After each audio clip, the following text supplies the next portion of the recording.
तर आज संत ज्ञानेश्वर महाराजांची पालखी ही दुपारपर्यंत लोणंद नगरीमध्येच असेल। या निमित्तानं काही वारकऱ्यांशी आमचे प्रतिनिधी सुजित काळंगे यांनी संवाद साधला।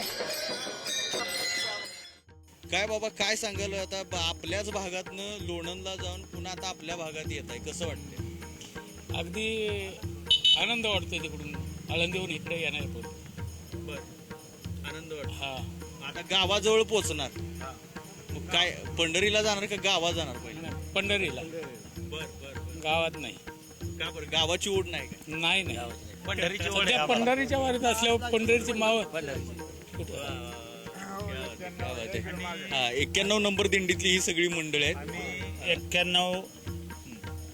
91 दिंडी क्रमांक पुण्यश्लोक अहिल्यादेवी होळकर हे आपल्या सोहळ्यामध्ये अशी एकच दिंडी आहे की अहिल्यादेवींची एकच दिंडी अशी आहे की रथाच्या माऊलींच्या पाठीमागे 91 क्रमांक हा दिंडीचा क्रमांक आहे आणि गात जा प्रेम मागा विठ्ठला।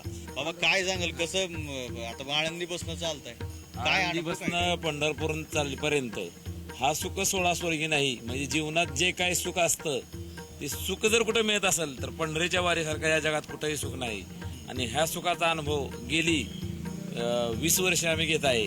माझ्या जीवीची आवडी पंढरपुरा नेहीन गोडी, जसं माऊलीने चालू परंपरा केली त्या पद्धतीने नंतर हैबत बाबांनी चालू केली। त्यानंतर त्यांच्या ह्याच्यावर घेऊन सगळी वारकरी पंढरपूरची वारी प्रत्येक वर्षी करतात।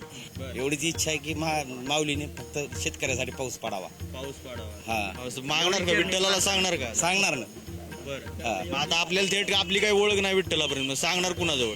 सांगणार ना माऊली सांगणार माऊलींजवळ सांगणार म्हणते। म्हणजे आपली आणि विठोबाची काही ओळख नाही पण माऊलींमार्गे आपला निरोप पोहोचवायचा आहे। बरोबर आहे। काय रानात काय काय केलं आणि तिकडची आठवण बिटवून येत नाही का? नाही काय आठवण येत नाही तिकडे सोयाबीन ऊस शेती। आता कसं होणार? तुम्ही इकडे आले शेत तिकडे कसं काय राहत नसते इकडे आले। कॅमेरामॅन सुरेश सावंतसह सुजित काळंगे, पुढारी न्यूज, आळंदी।